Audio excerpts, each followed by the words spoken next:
Hello my dear friends.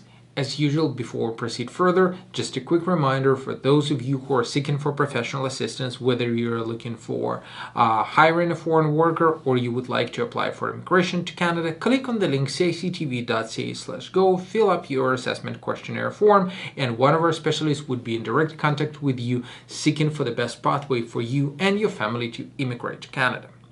Now, when it comes down to labor market impact assessment, in other words, a paper which permits an employer in Canada to hire a foreign worker as an exception, typically this application was processed within a matter of 1 to 2 months in good old times, before COVID. If you remember it well, 2 years ago, there was no COVID. We were all living happily and peacefully.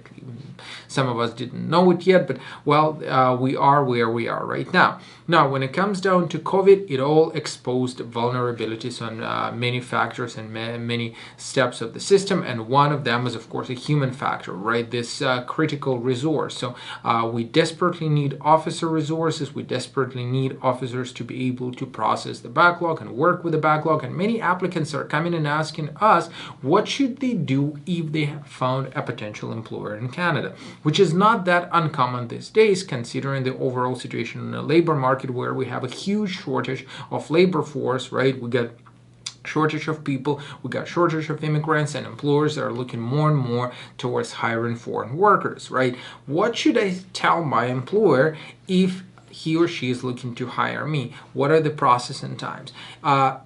Good news is that they're fairly short compared to what it was about half a year ago, right? I would say that overall processing times right now have decreased to 2 to 3 months, but with the proper preparation of about 1.5 to 2 months.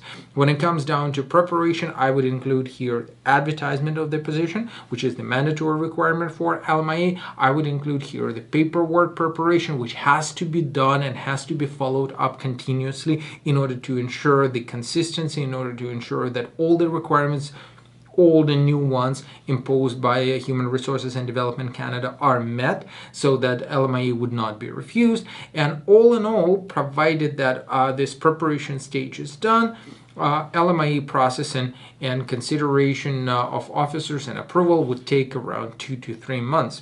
Now, why is it important? Because many employers would have a choice, right? You got to compare apples to apples. When it comes down to processing times, what if I say have an option to apply for British Columbia Provincial Nominee Program, where I don't have to apply for LMIA as an employer, right? I have less hassle in terms of the documents preparation, less hassle in terms of the interview, but at the same time, right, what would be the timeline for me to get this employee and bring him or her to Canada, to British Columbia specifically.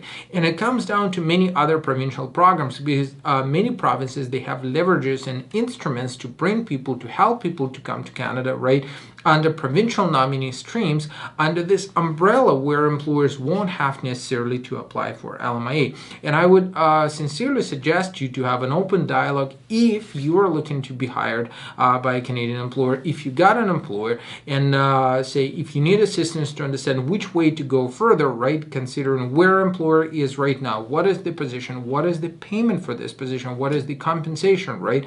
There are several factors to be taken into consideration to choose the best pathway, right?